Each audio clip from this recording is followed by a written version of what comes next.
Aiwa silks, Kasaragod, Kanhangad, Mangalore. ദേശീയ തലത്തിൽ BJP ഒരുപാട് വെല്ലുവിളികളെ നേരിട്ടുകൊണ്ടിരിക്കുകയാണ്.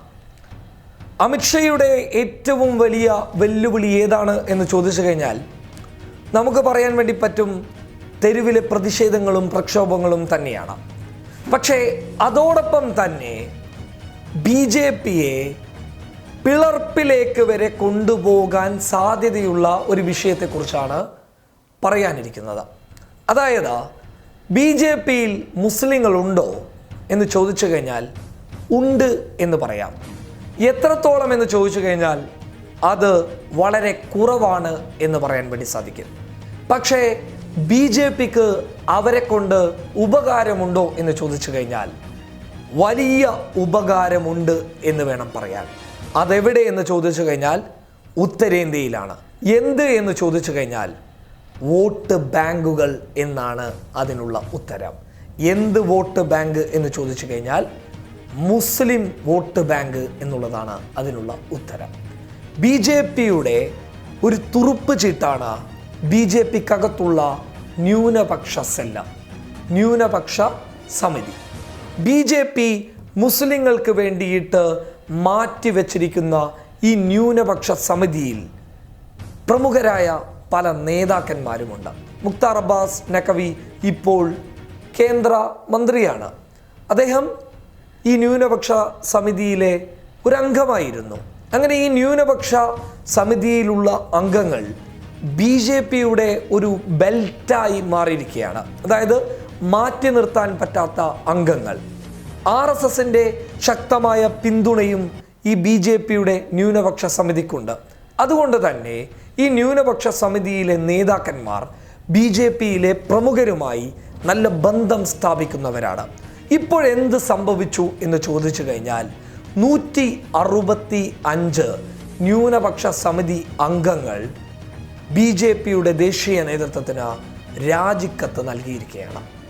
എന്താണ് ഇതിലൂടെ BJPക്കുള്ള നഷ്ടമെന്ന് ചോദിച്ചു കഴിഞ്ഞാൽ ഈ 165 പേർ എന്ന് പറയുന്നത് BJPക്ക് തള്ളിക്കളയാൻ പറ്റാത്ത ആളുകളാണ്. തിരഞ്ഞെടുപ്പ് സമയത്ത് ആത്മാർത്ഥമായി പ്രവർത്തിക്കുന്ന ഒരു ടീമാണ് ഈ 165 പേർ. ഇതിൽ ABVPയിൽ നിന്ന് രാഷ്ട്രീയം തുടങ്ങിയവരുമുണ്ട് എന്നുള്ളതാണ് പച്ചയായ സത്യം. അതായത് പച്ചക്കെടുത്തു പറഞ്ഞു കഴിഞ്ഞാൽ BJPയുടെ അടിവേരിൽ നിന്ന് തുടങ്ങി തന്നെ രാഷ്ട്രീയത്തിലേക്ക് കടന്നു വന്ന മുസ്ലിങ്ങളും അതിനകത്തുണ്ട് എന്നുള്ളതാണ്. അപ്പോൾ ഇവർ ഇപ്പോൾ ഒരു കാര്യം തീരുമാനിച്ചിരിക്കുന്നു. അവർക്ക് അപമാനം താങ്ങാൻ വേണ്ടി സാധിക്കുന്നില്ല. ഇവിടെ BJP പൗരത്വ ഭേദഗതി നിയമവുമായി മുന്നോട്ട് പോകുമ്പോൾ അവർക്ക് മുസ്ലിങ്ങളിൽ നിന്ന്, മതേതരത്വവാദികളിൽ നിന്ന്, സോഷ്യൽ മീഡിയക്കകത്തായാലും പുറത്തായാലും തെരുവുകളിൽ നിന്നായാലും പ്രതിഷേധങ്ങൾ നേരിടേണ്ടി വരുന്ന ഒരവസ്ഥയിൽ അവർ പെട്ടിരിക്കുകയാണ്. അതിനാൽ തന്നെ കഴിയും വിധം ഇതിനെ പ്രതിരോധിച്ചു നോക്കി. പല രീതിയിലുള്ള ന്യായീകരണങ്ങൾ ഇവർ മുസ്ലിങ്ങളോട് പറഞ്ഞു നോക്കി. പക്ഷേ ഒരു തരത്തിലുള്ള ന്യായീകരണങ്ങളും ഏൽക്കുന്നില്ല.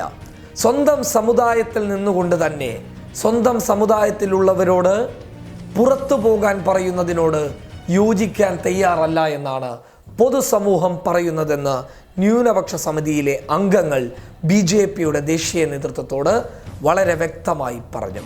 അങ്ങനെ പറയുമ്പോൾ ഇവരുമായി ബന്ധം പുലർത്തുന്ന BJPയുടെ അകത്തുള്ള പ്രമുഖരായ നേതാക്കൾ അവർ മുസ്ലിങ്ങളല്ല. ഉദാഹരണത്തിന് ചൗഹാനെ ഈ ന്യൂനപക്ഷ സമിതിയിലെ പല നേതാക്കന്മാരുമായിട്ട് അടുത്ത ബന്ധമുണ്ട്. അങ്ങനെയുള്ള നേതാക്കന്മാർ ന്യൂനപക്ഷ സമിതിയിലെ ഈ മുസ്ലിം നേതാക്കന്മാരുടെ അവസ്ഥകൾ പറഞ്ഞ് രംഗത്ത് വരുമ്പോൾ പല നേതാക്കന്മാർ അദ്ദേഹത്തെ അനുകൂലിച്ചുകൊണ്ട് തന്നെ BJPക്കകത്ത് രംഗത്ത് വരുമ്പോൾ BJPയുടെ അകത്ത് വലിയ പ്രശ്നമുണ്ടായിരിക്കുകയാണ്. നമ്മളൊക്കെ കണ്ടതാണ് രാജ്നാഥ് സിംഗിനോട് ഒരു BJP നേതാവ് പൊട്ടിക്കരഞ്ഞുകൊണ്ട് പറയുന്നത്. അപ്പോൾ BJPക്കകത്ത് ഈ ന്യൂനപക്ഷ സമിതിയിലെ വിഷയവും നിലവിൽ രാജ്യത്ത് നടന്നുകൊണ്ടിരിക്കുന്ന പ്രതിഷേധവും പ്രക്ഷോഭങ്ങളുമൊക്കെയുള്ള വിഷയങ്ങളാകുമ്പോൾ എല്ലാം കൂടി ഒരു കത്തലങ്ങ് കത്തിയിരിക്കുകയാണ്. അപ്പോൾ BJPക്കകത്തുള്ള ആ പ്രശ്നം അത് പരിഹരിക്കാതെ മുന്നോട്ട് പോയി കഴിഞ്ഞാൽ ശരിയാകില്ല എന്നുള്ളത് തന്നെയാണ് RSS നിർദ്ദേശം. അത് പരിഹരിച്ചേ മതിയാകൂ. അത് പരിഹരിക്കണമെന്നുണ്ടെങ്കിൽ, ന്യൂനപക്ഷ സമിതിക്ക് തൃപ്തിയാകണമെന്നുണ്ടെങ്കിൽ പൗരത്വ ഭേദഗതി നിയമത്തിൽ നിന്ന് BJP പിന്നോട്ട് പോകണം. പക്ഷെ അതിനൊരിക്കലും അമിത്ഷയും കൂട്ടരും തയ്യാറാകുമെന്ന് തോന്നുന്നില്ല. അപ്പോൾ അവിടെ നമുക്ക് കാണാൻ വേണ്ടി സാധിക്കുന്നത് BJPക്ക് ന്യൂനപക്ഷ സമിതിയെ മറന്നേക്കാമെന്നുള്ളതാണ്. BJPയിലേക്ക് പോകുന്ന ഉത്തരേന്ത്യയിലെ വോട്ട് ബാങ്ക്, മുസ്ലിം വോട്ട് ബാങ്കുകൾ, BJPക്ക് വോട്ട് ചെയ്യുന്ന എത്രയോ മുസ്ലിങ്ങൾ നമ്മുടെ രാജ്യത്തുണ്ട്. അവർ അതിൽ നിന്ന് മാറി നിൽക്കുമെന്നുള്ള കാര്യത്തിലും യാതൊരു തർക്കവുമില്ല. അത് മാത്രമല്ല, ഈ ന്യൂനപക്ഷ സമിതിയുടെ പ്രശ്നം ഏറ്റുപിടിച്ച് BJPക്കകത്ത് വന്നു നിൽക്കുന്ന BJPയുടെ പ്രമുഖരായ നേതാക്കന്മാർ, രാജ്യത്തെ പ്രതിഷേധങ്ങളെയും പ്രക്ഷോഭങ്ങളെയും കണ്ട് തലവേദനയായി നിൽക്കുന്ന നേതാക്കന്മാർ, അവരും ഈ നിയമത്തിൽ നിന്ന് ഇപ്പോൾ ഒന്ന് പിന്നോട്ട് പോകണമെന്ന് പറയുന്നവരാണ്. ആ രണ്ട് പ്രശ്നങ്ങളും പരിഹരിച്ചാൽ മാത്രമേ അമിത്ഷയ്ക്ക് സ്വസ്ഥമായി ഉറങ്ങാൻ വേണ്ടി സാധിക്കുകയുള്ളൂ.